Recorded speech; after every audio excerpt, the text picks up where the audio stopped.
this the place for you? I mean, there's a lot of great reasons to be here. I mean, those two guys are the biggest ones, in my opinion, as far as what I see this organization and this team becoming. I can't see the future, but all I know is they're going to put in the work each and every day just as well as I will try to do the same. Whatever role, whatever leadership, whatever it is, they brought me in as a piece of the puzzle that they want to put here, and I'm grateful and honored to be a part of that. How long have you been waiting for a team to look at you and say that, hey, this is your team, this is your organization? I don't think I put a timeline on it. I think it happened when I was prepared. I think when I came in the league, I wasn't prepared, and that's not a knock toward my coaches or myself. That's just what it was coming from the system I came from, and I've had a chance to learn the last 4 years since I've been in the league and went through 4 different offenses and seen a bunch of different defenses, and I just think I've grown a lot, and I'm grateful for the opportunity once again. How did this process work this time, since you know these guys? Did they go through your agent? Did they also call you? How did that go? I mean, we're here now, so that's what's important. But we definitely me and my agent talked about places that may need a quarterback or may be a good fit situation-wise, and it all played out that we end up being here, and that's all that matters. I'm sure you impressed Sully and Half very much in Green Bay. You had your choice in the matter. What impressed you about them? Oh, just how they go to work each and every day and the way they treat people. I think that's more important than anything when you come to a business that relies around people. I see Have every day get excited when one of the DBs makes a play or a D lineman gets a sack or a backer bats a ball down, and he's just as excited as the players that are on the field. I see him arguing with Matt, and they go back and forth, and it used to be awesome. And I see Sully in the hallway, and I always ask, like, oh, what are you seeing out of my game? Because I know they watch all the film in the world. And he'll give me, details. It's not like, oh, you're doing good, just keep going. It'll be like specific details in order to help me get better, and I think that's important. You got to be willing to let somebody help you.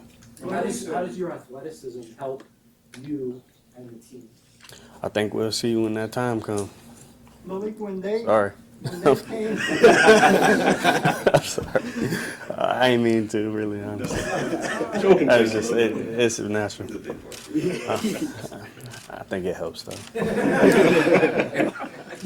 Malik, when they came to the Dolphins, was it prominent in your mind, hey, that might be the leading contender for me to make my next stop? I try not to be biased with it. I try to lay it all on the table equally and not make a rash decision. Let God lead me to where I needed to go and just be grateful for anybody that wants to give me an opportunity. You said when you came into the league that you knew you weren't prepared for something like this. How did you know what you are now? I mean, once you get into it, you're in it, right? And just coming from what I came from, it was just a lot different. And you can know but not be a master of it. You can know and not be comfortable and aggressive doing things. You can know and not just trust it. And I think that trusting it is what takes you to the next level and helps you go out there and execute, because you got to be able to trust it, because it's not always going to be perfect. It's not always going to be, oh, you see it or perfect. But if you have an idea and you've seen it enough and you trust it, it'll work out a lot of times. Malik, there's a list of quarterbacks who weren't starters until their 5th year or beyond: Kurt Warner and Jimmy Garoppolo and Tyrod Taylor. I wanted to ask you about patience. How do you stay patient and not think that you're not getting your opportunity and all that? Tell me about the mental attitude that it takes to just kind of chill and wait your turn. I mean, you got to lean not on your own understanding, that's for sure. And you got to trust in God's plan for your life. And He wakes you up and gives you an opportunity to get better.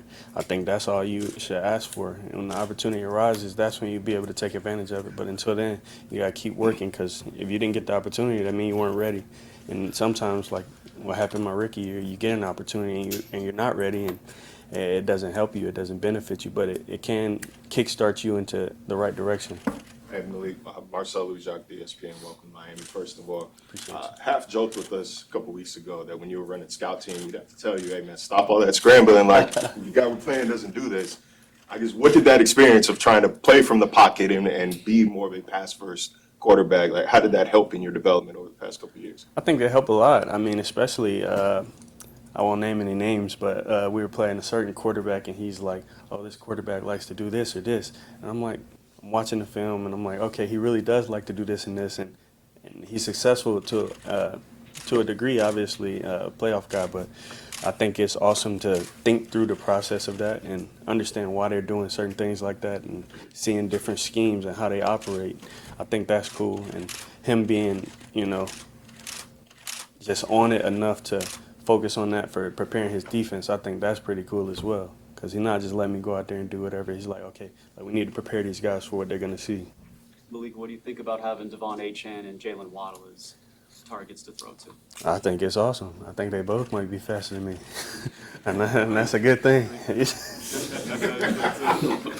Hey, no beef. We ain't going to start no beef early. You got a college teammate, C.J. Daniels, that fans got to know down here. Oh, yeah. How much are you on Sully to say, hey, if he's available late, I'd love to throw passes to him again? Hey, man, I'm always going to stand up for my guy. CJ is that dog. He got it in him, but that's out of my lane. All I could do is, CJ. But that's it. Malik, Al Butler here from UPI. I believe during that 22 rookie season, you were benched for not throwing the ball enough in that game by Mike Vrabel. At that moment, did you think that this moment would come?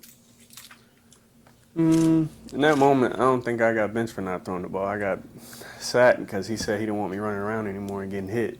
That's what he told me, but I understand how it could be misconstrued. But I did not think I would be at this point at this moment in time because I can't see the future. But I'm grateful for it, and I think every part of the journey here has been amazing. And even the times that were tough and where you're like, golly, like, is it ever going to happen? And then, boom, it happens out of nowhere because you just don't know how it's going to go. But all you can do is prepare yourself and do what you can to take advantage each day. What do you plan to do to establish yourself as a leader in the spring and the summer? I feel like leadership, we should all be leading each other. Obviously, to earn a position of leadership, that's what you got to do. You got to earn it. You got to do what you need to do each day to prepare, do what you need to do each day to work, and you got to be a guy that can hold people accountable and be held accountable. I think there's a lot that goes into that, and you only can build that over time. Malik, as far as being a starting quarterback, tell me about, I guess, the line between being a leader and being, I guess, too much of a leader. Tell me about your philosophy on that.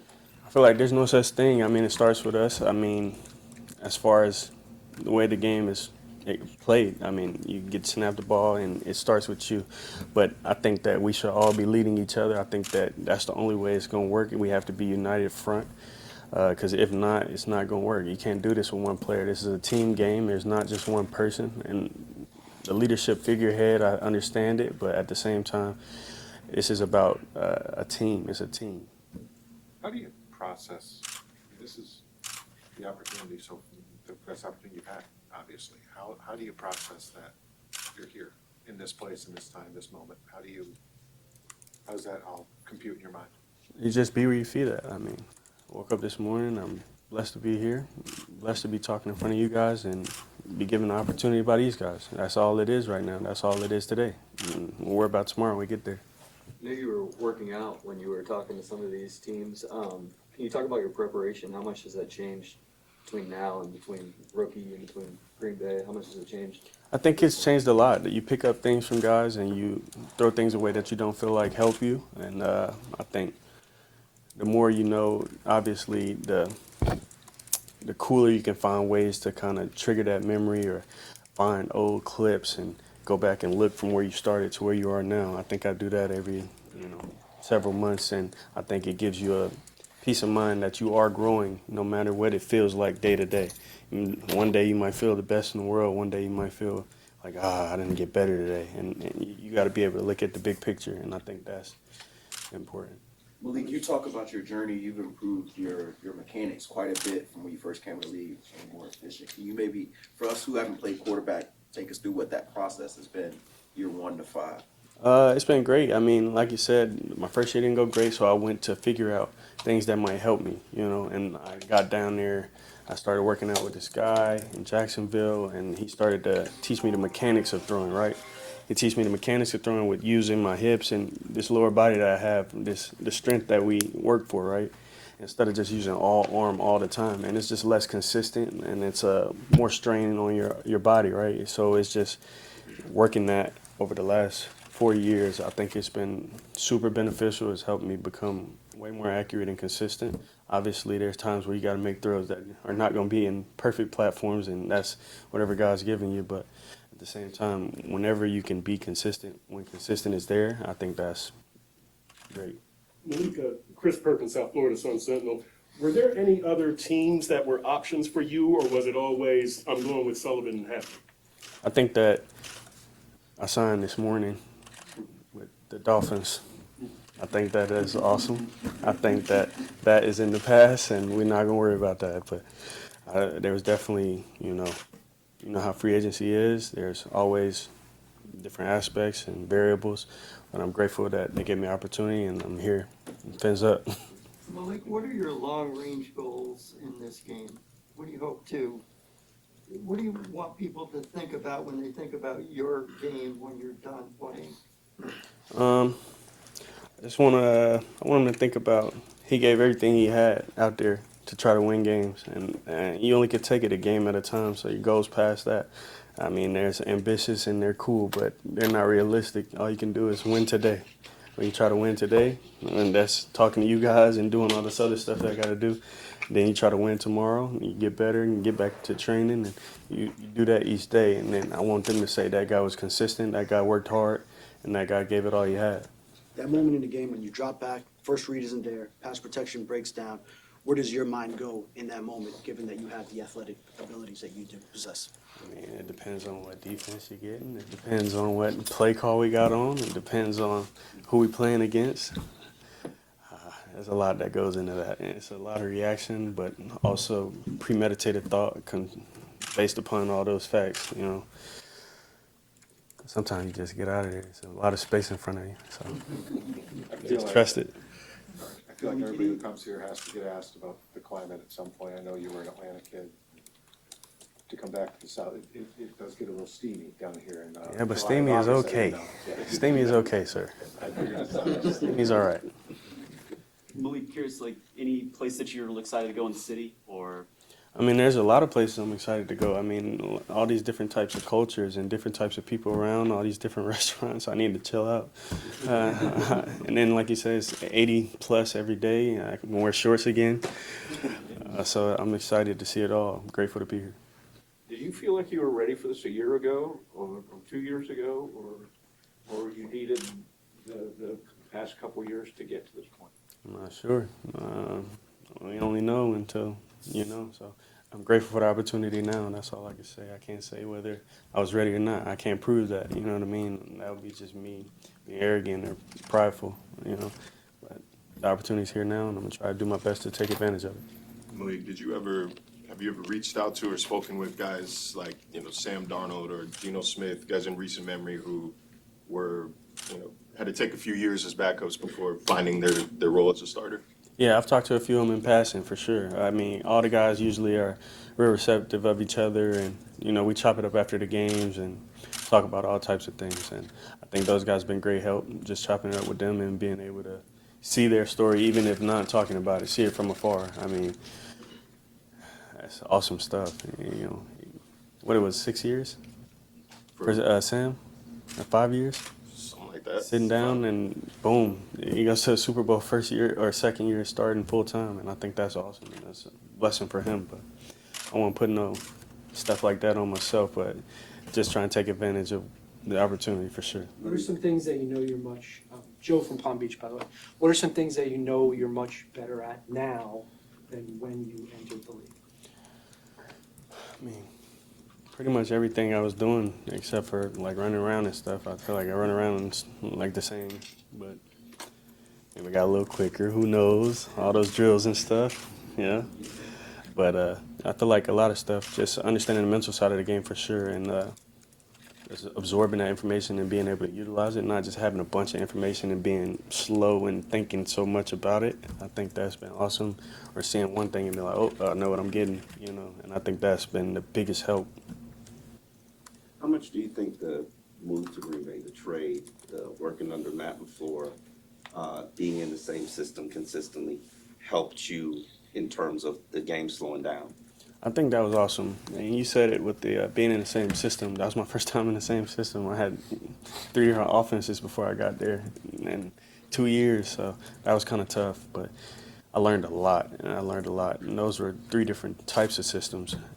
The one I played in my rookie year, and I played in when I got to Green Bay. They were kind of similar, so that helped when I had to get on the field quickly.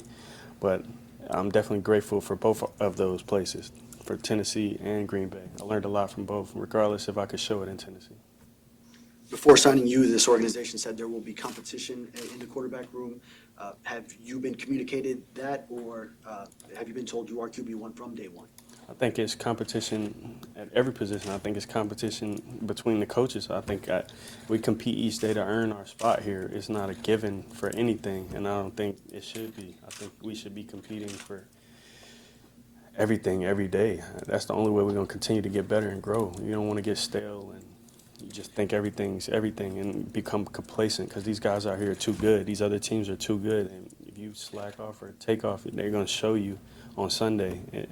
Everybody has good players. Do you have a message to the city, to the fans, and to your new teammates? The only message I have for them is I'm blessed to be here. I'm grateful for you guys and ready to get this thing going. Fins up. That's it. Do you have any friends on the team? Yeah, a few. Who? I can't tell you. Have you spent a lot of time in South Florida in recent years? Not a lot of time. I came down for a bachelor party last year. Sean Clifford. That was cool.